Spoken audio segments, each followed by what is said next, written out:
श्रीमहालक्ष्मी क्षीरसागरकन्यका उत्तिष्ठ हरिसम्प्रीते भक्तानां भाग्यदायिनी श्रीलक्ष्मी श्रीमहालक्ष्मी क्षीरसागरकन्यका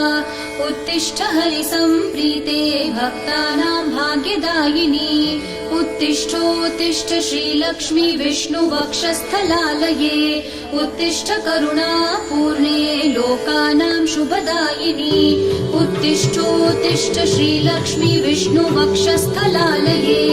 उत्तिष्ठ करुणापूर्णे लोकानां शुभदायिनी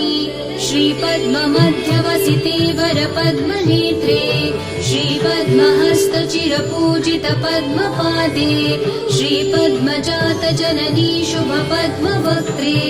श्रीलक्ष्मी भक्तवरदे तव सुप्रभातम्।